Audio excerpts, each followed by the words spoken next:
All right. Welcome, folks. I know we're getting connected and we're just joining in, but I'm already seeing a lot of names and faces that are familiar, and I'm really glad to see. Um, oh, look forward to hearing and seeing your all's faces once you come on. As a reminder, if you have comments, questions, you can drop those in the chat. We collected questions in advance for this, so we'll be sticking to those unless there's time and opportunity to expand anything beyond that. But really glad you're here for our very first Ask Me Almost Anything panel with two willing legislators, which we are grateful for, and we'll introduce them shortly. I'm Shannon Moody with Kentucky Youth Advocates. I'm our Chief of Policy and Strategy here at KYA. This is day 4 of Children's Advocacy Week and day 23 of the 2025 legislative session. So I know folks are tired because it has been a long couple of weeks and really months for some of us. And I'm just really glad that we have people jumping in and I'm looking forward to having this conversation with Senator Herron and Representative Dietz. All right, I think we'll go ahead and get started. So today on this Ask Me Anything panel, like I said, we have collected questions in advance from attendees. So when you registered, you submitted questions. If you do have questions or just comments or reflections, you can drop those in the chat. Also, feel free to introduce yourself in the chat, especially where you're from, so that our elected leaders know where folks are coming from. But we are, like I said, really glad that you all are joining today. Kentucky Youth Advocates and the Blueprint for Kentucky's Children is hosting this panel today with Senator Keturah Herron, Representative Stephanie Dietz. You'll be hearing from both of them, who they both sit on committees that impact kids and families, and we'll hear a little bit about that. And like I said, we've had the opportunity to collect questions, and we're going to jump into this question. So we're going to start off with a softball for both of you, and either of you can jump in and go first. But can you start by telling us a little bit about yourselves, including what brought you to serving your community through the legislature? What brought you to this type of service? I'll go ahead and start. I am Senator Keturah Herron. I'm originally from Richmond, Kentucky, and live and represent a district in Louisville. And I have worked with youth and families throughout my entire career. I first took a job at Maryhurst when I was 21 years old, right out of undergraduate, and really just fell in love working with youth and families who were impacted by our foster care system, our juvenile justice system. And so working with kids and seeing kids who had gone through different traumas, um, just life situations, and just really gained a passion for doing more for those young people. And then it got to a point in my career where I realized that um, we can continue to help these families on a day-to-day basis, but it's policies that need to be changed to really make a large difference. And so that's kind of how I started to get my feet wet into the policy realm. And Yeah, I think I'll just stop there. So I'm Representative Stephanie Dietz in my second term, and I represent the 65th District, which is the northern part of Kenton County. So it's got the core of Covington, Edgewood, Fort Wright, Park Hills, Crestview Hills. By background, I'm a family law attorney and been practicing for 31 years, which makes me feel really old. My first job as a law clerk was for the Children's Law Center in Northern Kentucky, and it was brand new. And the director at that time was Kim Brooks. And I think Kim was like in her second year, and the organization had just opened, but they had just filed the lawsuit against a federal lawsuit to separate juveniles from adults in jails. and which seems crazy to me that that was even a possibility, that that was something that we were doing. So I was around there for about 2 years while Kim handled those lawsuits with the jails. And I they had started a CASA program, so I did the CASA training. I would sat on the foster care review board for my county, and then my law practice has just been focused on families, doing divorce work, custody work. Did GAL work, a lot of that at the beginning of my practice with dependency, neglect, and abuse. And over the past, I would say probably last 10 years, my focus has been I'm a mediator. Um, so hopefully mediating more cases. And then last year we were able to pass the Collaborative Law Act, which has been a passion of mine in my practice for 25 years. We started the group in Northern Kentucky. So for me, taking that from being a practitioner and starting a group in Northern Kentucky and then having that turn into legislation was really significant for me, and might be, for me, one of the most impactful things I can do for families, giving them another option on not to be involved in that world of litigation that can be so ugly. So I think, this has gone from me as an attorney, wanting to be an attorney to help people, to actually now being able to take all those things I've seen for the last 31 years. And as the senator said, it's about policy and trying to make a difference with where I've seen that there's some problems. And I've really tried hard to stay in my wheelhouse, which has been in the area of family law. It sounds like both of you get to draw on your previous work experience, and then also it sounds like you're driven by a lot of purpose and passion, which is fantastic to have folks like you who are bringing both your heart and your intellect into this work. I know as somebody who has gotten a chance to work with both of you, I've been incredibly impressed with just the drive and want to see real changes for our kids and families.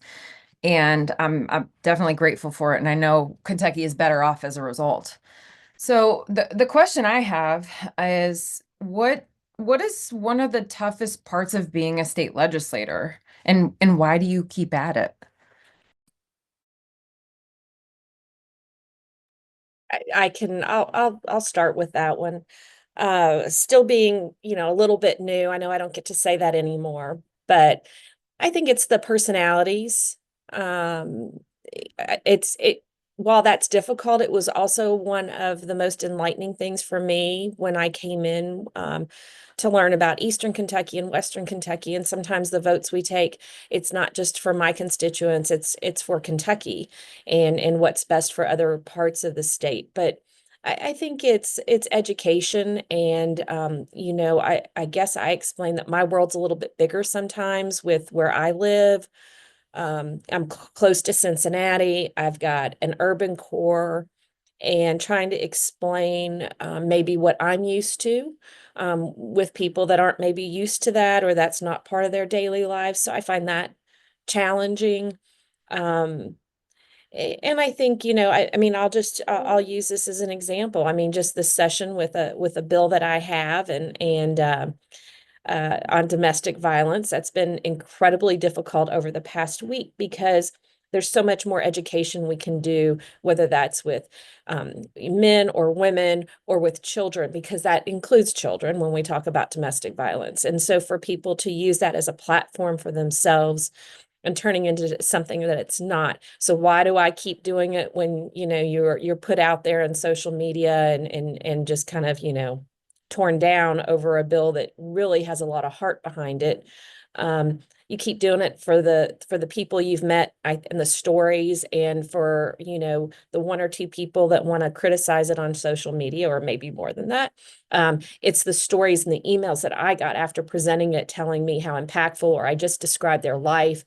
They had experienced it. So keep coming back to try to do the right thing, and to be a voice for those, not just 44,000 people that we represent, or I represent as a representative, but for me, it's for the victims and the children, and to be their voice. Yeah, very similar to thank you, Representative, for sharing that. I think that is very similar To myself, I come and do this work. It's not for me. If it was based on what I as an individual get out of it, I would not do this work. To be fair, to be honest, it's not very easy, especially being in the party that is in the minority. It is very difficult to get things done. Just in general, it's very difficult. The issues that I care about, I really care deeply about gun violence and changing our juvenile justice system. And I think that my approach is a lot different than other people's approach. And it's because of I get to see it up close and personal every day. And so trying to educate people on what is really happening to individuals or the constituency, I would say, that I really care about and I try to make change for. It is difficult, but our role is to educate as much as possible. I will say this for the last couple of years. So I did not say I was in the House for one session, a session and a half, so 2.5 years in the House, and now being in the Senate. And yesterday we just passed a bill that Senator Danny Carroll sponsored that would allow us in the state to destroy guns that were used in homicides. I have filed that bill every year in the House. It was a different version. um, Prior to it was to allow local jurisdictions to make that decision. Because over the last 2.5 years, that was the conversation. We're not going to destroy guns, but I know that it's the education and the conversations that have had that somehow that got to Senator Carroll, and we were able to pass that off of the Senate floor yesterday. So it's things like that as well that keeps me pushing. That to know and understand, I play a small part in this larger ecosystem, and 5-10 years ago, my part was in community on the ground, and now this is my piece and part of the work. And so I continue to do it. I also do it when there's Black and brown kids that come to the Capitol that I can bring to my office, or I can tell them to come sit in my seat. And, although that there's not a lot of us, that they have somebody that they can look and say, oh, there is somebody there that looks like me. I can be myself. I can show up as myself. And this is something that I may want to do. Maybe they don't want to do it, but I want also our young people to see themselves when they come here in Frankfurt. I remember when I first started volunteering with ACLU of Kentucky coming up here, I was so intimidated because there wasn't a lot of Black folks here. And I was like, wow, how do you have conversations with folks? And so it can be very scary. And so I also feel like that my role, and one of the reasons why I stay here for now, I will say for now, is to make space and room for other people who may have that same fear and intimidation that I once had. Yeah. Senator Herron, I appreciate especially saying about inspiring and ensuring kids can see themselves in your positions. And maybe this was something that you saw for yourself when you were a kid, but I'm just curious, what did you want to be when you grew up? Was it a state legislator or was it something else? It was not very funny. I actually wanted to either be a fire person or a detective, and I know that that is like super crazy, given what it is that I wanted to do. But as a kid, I always thought it was cool the uniforms that the fire men and women wore, and then like hearing that like they get to stay at the firehouse and they cook there and they like kind of live there. Like I thought that was like so cool as a kid. Like you get like two houses and you get to hang out with people. And then I also always wanted to be a detective. I remember as a young person, there was a woman who was murdered in my community in Richmond. And it was weird because I was like, I don't know, maybe 7 or 8. And you would hear adults like talking about what's happening, like, in the community. And I'm like, if people know what's going on and happening, like why didn't somebody get arrested? And so I always had that idea of like we got to solve crimes, we got to solve crimes. And so I always wanted to like how can I help solve murders? And so also as a kid, I wanted to be a homicide detective, which is super crazy. And I actually once was recruited to be a Kentucky State police officer, and I turned it down. Um, but that was after I graduated and I went to school and got a degree. I was recruited. They were like, you should come and work for KSP. And I was like, no, I'm not going to do that. What about you, Representative Dietz? What did you want to be as a kid? I wanted to be an elementary school teacher. My parents were both public school teachers, and that's what I grew up with. And I love kids, and thought that would be a way to work with children. And I think that's about at a time where, I think what we were seeing in the public schools, there were some shifts in what was occurring, and my mom and dad just kind of, guided me into a different direction. And I think my dad said, if this law thing doesn't work out, we'll pay for you to go back and so you can be a teacher. And so I didn't have to go back and ask him to pay for me to go back to school to be a teacher. But no, that's what I was brought up with my mom and dad. Um, watching them put their lesson plans together. And even, my mom was in the middle school, and we had a Hispanic community. I grew up in Woodford County, and some of these kids would come to school and they were hungry or their clothes weren't washed. So I was able to watch my mom and the home ec teacher and the gym teacher kind of, pull resources together. So, teachers do so much more than what's in the classroom. And that's kind of what, I grew up with, was watching my mom and dad do those types of things. Yeah, our teachers do so much. I am glad that law school thing worked out for you. Yeah, it did. So I'm going to shift into some of the questions from our guests, additional questions from our guests. The first one that we received was, what specific legislative measures are you currently supporting or proposing to improve child welfare in Kentucky, especially regarding education, healthcare, or child protective services? Do you all have anything that you filed this year or that you are anticipating over the next session or two? I have I've filed a couple of bills that's related to mental health, not directly toward toward children specifically. Well, I guess one of them is I filed a bill, a Senate Bill 224, that would require high school and middle school and high school coaches to get additional training on mental health. So when you think about, they get training on first aid and safety, on weather conditions, like whatever those trainings are, to add that mental health piece in it. Um, I don't think that bill was going to go anywhere. The Kentucky High School Athletic Association has like 5 bills right now that are in the pipe, and I think like 2 or 3 of them are moving. But I talked to those folks yesterday actually, and regardless if that bill's going to pass, they are going to put it in their internal policy and procedures.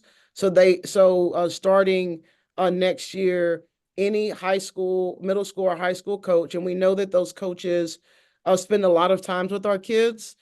They are in a trusted adult.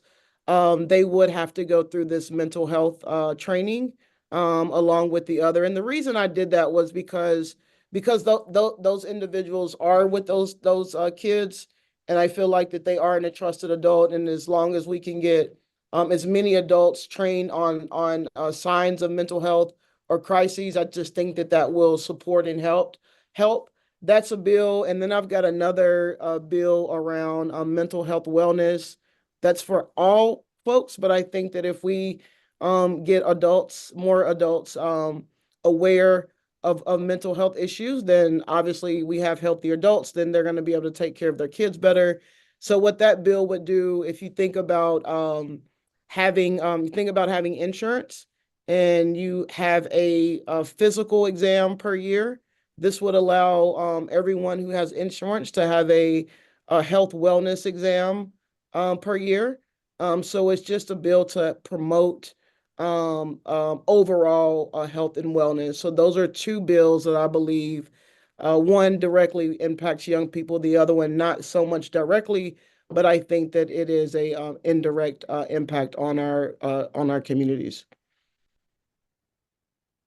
Yeah, so this session, I filed several bills. I think only one is probably going to make it over to the Senate. The one I was most passionate about that I'm going to continue to work on is the coercive control bill with domestic violence. That one, it's not going to move anymore this session, unfortunately, but I think I know what I need to do to make that successful next session.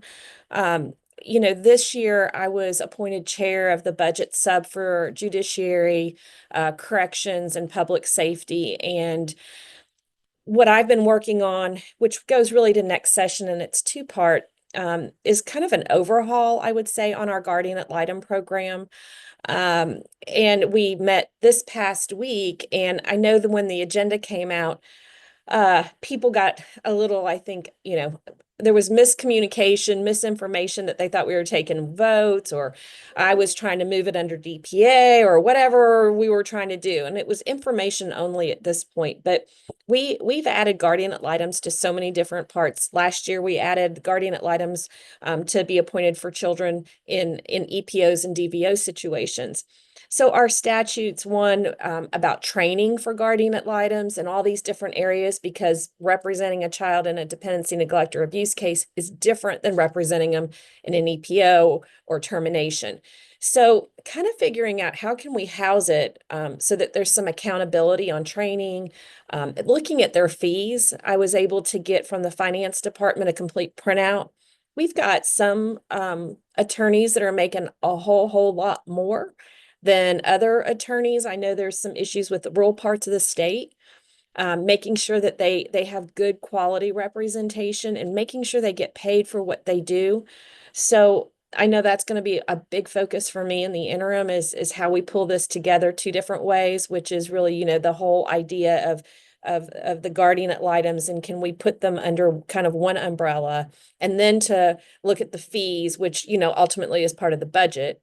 But I want to look at the training, and I want to look at the whole thing. And it's been a while when you look at some of our statutes on what they're paid. I think the chief, even in our meeting this week, Chief Justice Lambert even had one where there's no cap on representation, but that had to do with, if someone's incarcerated, a guardian ad litem is appointed for them.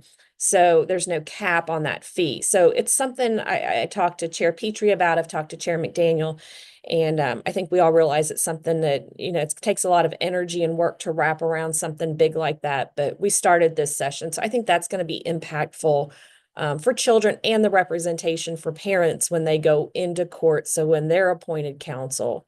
But that's something I've been working on that people don't see, because it's really going to have to do with the budget for next session. But we've already started working on it. And I'll add one more thing if you don't mind, Shannon. I've Please, also yeah. been working really behind the scenes. I worked with some advocates over the summer about addressing, it's really kind of in a response to House Bill 5 from last year of what do we do for those people who get charged or become incarcerated and they're primary caretakers of children. And so I have worked with advocates, and I believe Representative Nick Wilson. I think Mhm. it's House Bill 291 or Yep. 219 or 291. 91. 291. So that's a bill that I helped work on, and in the Senate there's a companion Senate Bill 118, I believe. I can't remember all these bill numbers that Yeah. Senator Rocky Adams, and so that's another bill that I have worked on more behind the scenes with to make sure that if those individuals are getting sentenced for a crime and it's not something that is a serious violent crime, that how can we talk about if them being the primary caretaker, and is there any type of alternative sentencing that we can give them to make sure that we're keeping families together as much as possible. So that's something that you all may be interested in. Yeah, that's actually a blueprint item too. We're really glad to see that moving in both chambers and really grateful for the work that you all have done on that. I also will say the kind of revamp of the guardian ad litem system is music to my ears, and some other KYAers. We also, obviously are very interested in domestic violence, intimate partner violence, because it impacts kids in multiple ways. And then mental health, obviously, is an area of continued need for conversation and improvement as far as the systems and structures. So I have two in the weeds questions, and I will preface this by saying, if this is something that you will need to come back on and provide an answer to the individuals who ask them, if you need a little time, I think that's okay. But the one in the first in the weeds question is around medical age of consent. So the question that we received, and I know Keita had also dropped it in the chat, which I appreciate. With the new medical age of consent being 16, children impaired by substance use disorder or mental health can refuse treatment and even sign themselves out of treatment without parental consent. I would like to know, or the question asker would like to know, how to change the wording of Casey's law to include the age of medical consent. This would make the law applicable to our most vulnerable youth now and in the future, and it would not take away the ability to seek treatment without parental consent. Do you all have knowledge or reflections on that particular issue? That is deep in the weeds. And I will say that when I was a court designated worker, um, I witnessed families were wanting to come in and say that my kid is beyond control.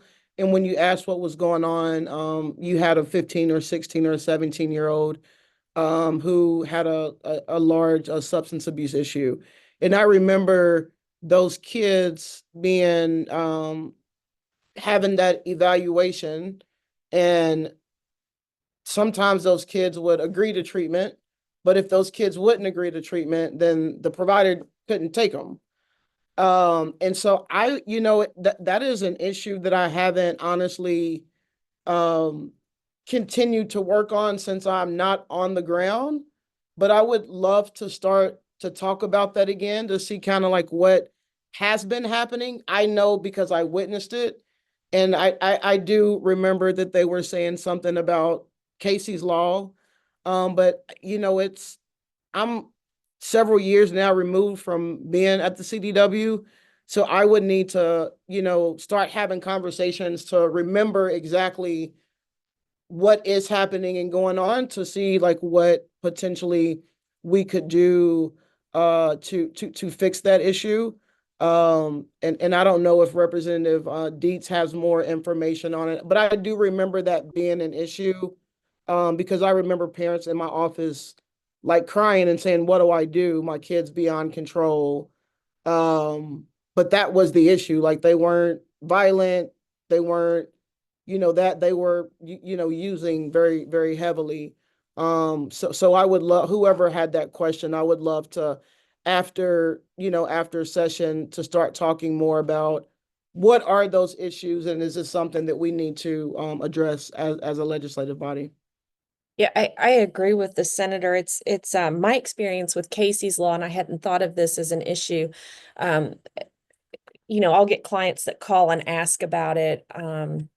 As a private attorney, there's not a lot that we do. We can guide people through the process. And what I have found with adults with that Casey's Law, and it's anytime with substance abuse, or mental health or any of those issues, I think it takes people a long time to make that decision to jump in and take some sort of court action. So I'll talk to people about it. I won't hear back from them for maybe a year because they thought everything was going well, and then they circle back. So this is really different because you have a minor that's living probably in your home. And so I'm going to assume the assumption would be they make that decision a whole lot quicker than, maybe a parent that has an adult child that they're trying to help, or vice versa. But it's something I had never thought about. And the same with the senator, happy to jump in and look at that as an issue. But that's kind of my experience with Casey's Law, but would be interested in helping. Thank you for that. And Keita would be happy to help you get connected if you need it, but probably could also do that on your own. So, All right, I have one more in the weeds question. And it was dropped in the chat by Larry, and I'll read what he had put together. But basically his question is around sexual offenders living within a distance of 1,000 feet of a school. Apparently when the statute originally passed, uh, there's some it seems like there is a need or a needed change to that statute around sexual offenders living within 1,000 feet of the school. Have you all looked into this statute around the distance from schools to sexual offenders? I think that there's previously been bills filed in the House around this, but it's been a little while since I've seen. I have not looked into this issue since I've been here. I haven't either. Is he saying that there's a bill that is trying to make the law stricter or less restrictive? I think stricter. There was an interest um in making it stricter and then being able to hold people accountable if they are living within that distance. Yeah, I mean, I haven't looked into this issue, since being here. I mean, I would be curious to see like what are the what are the current issues, and is that something that needs to be addressed, or if someone has filed legislation, and why hasn't that legislation gone? Um, I think that sometimes when we talk about folks who have been who are on the registry, that because of the crime, the severity of the crime, we know how serious it is. As an advocate, that as someone who's worked with and supports people who come home from reentry and come home into our communities, I think that sometimes, and I'm not saying that in this case, that sometimes certain perpetrators of certain crimes, people are continued to be picked on, if that's fair to say. And I know that this is probably getting into some areas talking to youth advocates, but I just want I am also very cautious in continuing to make things stricter for folks coming home from incarceration unless there's a really need for it. And so I would be interested to see like what has happened or what's going on, especially if you're talking about housing, because I think that the housing or where those individuals can be, what they can do is already very strict. So I would just be curious to learn more about, is there something specific that it is happening, not like one incident or two incidents, but it's like a huge problem before we go down the road of making things a stricter. I mean, obviously, unless there's a need for it, if that makes sense.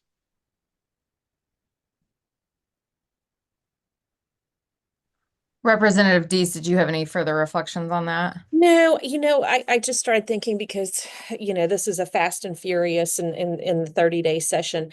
I had been contacted by KSP to run a bill to help them with some things. It's House Bill 716, and part of it to bring them in compliance with the federal regulations, they would have to include minors that were to put if they were convicted of certain crimes, to put them on the registry.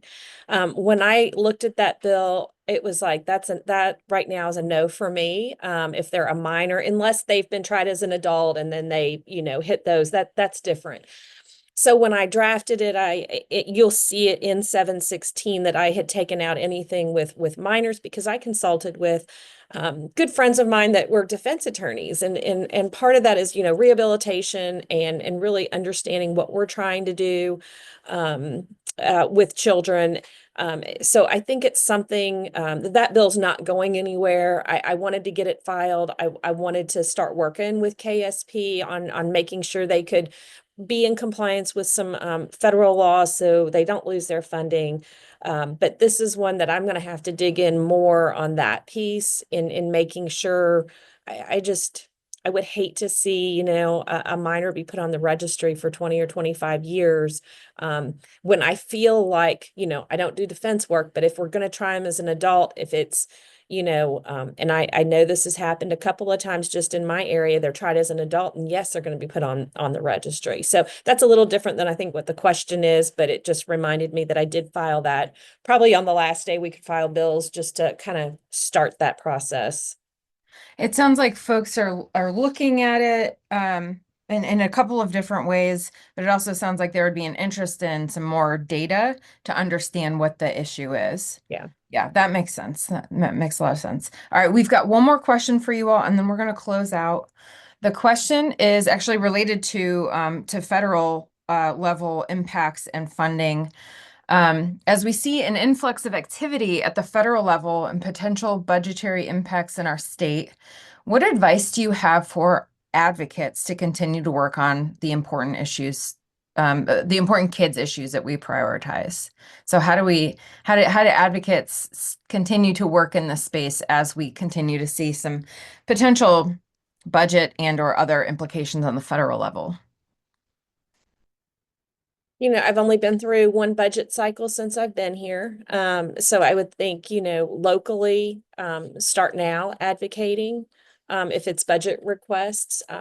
You know, I sit on A&R, and I know we're gonna start working on that probably May, June. I think Chair Petrie's gonna give us a little bit of a break, but I think we'll start working on that. But you know, I think it's do what you've always done, and you know, advocate with your locals, and find those senators and reps that are passionate about a certain area. I know people know where my heart lies. So, you know, hopefully we can help guide them through the process. So that's just more on a state and local level, I think, is where I can be helpful.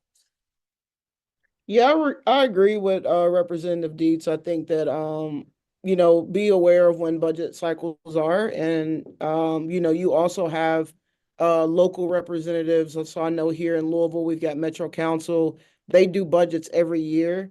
And so I think that having those budget conversations early, and that's actually with any policy. I know that sometimes advocates want to like start getting engaged in policy like during the session or like when things are about to happen. And really the work happens when we're not in session. And so just remember that whatever those things are that you really care about, be having those conversations prior to, because typically what happens is those priority bills are already decided upon. There's a couple of bills that kind of can like get, you know, squeezed through the cracks, but a lot of the priorities, we as legislators know what our own individual priorities are going to be. And then as a collective, usually before the session starts. But I think that as far as the larger ask about what's happening at the federal level, it is very scary as what's happening, to hear the potential cuts to programs, to services. One of the things that I've been telling people is now is the time that we have to build, we just have to continue to build. That's what I've been telling families. And I know that that puts burdens on people, but communities have to figure out how to create those systems and take care of each other. We've got a lot of church institutions. How are our churches stepping up to take care of families and communities during this time? So I think that folks are going to have to be innovative, because we obviously don't control what federal dollars will or will not come down to us at the state level. And so we as advocates, we have people, we just have to be very innovative as to what it is. And then also knowing that a lot of times in these moments, there may be a budget cut on something, but in a few years that will come back. And so we got to continue to build and do the work and create those systems. So if budgets are cut, when those monies come back, we have to be ready to be able to receive and accept those monies and continue to do the work is kind of how I'm trying to keep my own individual self afloat, and kind of what I'm telling people in my community who's asking the same things. Yeah, so what I heard was don't forget that a lot of the work happens in the interim, right? Between like May and September. Be building those relationships with your legislators, get in the weeds with them, have those conversations with them in the summer and fall, especially. Keep your heads up and keep doing what you're doing as advocates. Continue to amplify voices of kids and do your best to support your community members and identify and engage other folks that you can support. I know that we had questions that we did not get to, and what I would recommend is be sure to reach out to your legislators to ask your legislators those questions during the interim or when they were able to sit down and meet with you and start building those relationships. So really appreciate both Senator Keturah Herron and Representative Stephanie Dietz for being here today. And I'm going to pass it over to my colleague, Jamie Garth. Hello, everyone. First, thank you, Senator Herron and Representative Dietz. This was a great conversation to have as we begin to wrap up Children's Advocacy Week.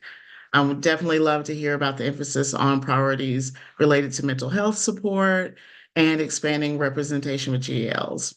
So great work ahead, super exciting. We also appreciate all of our participants today and the questions that were submitted. Special shout out to those who have spent time with us during other events this week as well. It's been an eventful week. It's been really busy, packed with opportunities to highlight initiatives that impact the lives of children and families across the state.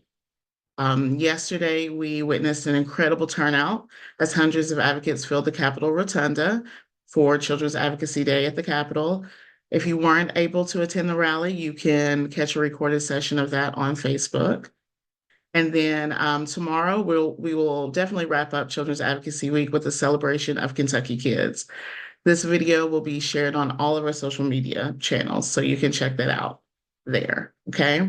With all the energy around this week, we encourage everyone to keep that momentum going. Continue to use the Bill Tracker, catch up on any missed events that happened this week on our YouTube channel, and just keep engaging those people in your circles, your communities on issues that impact children and families. So again, thank you for joining us. Be well, and hopefully we will see you, doing all this work again. All right, thank you all.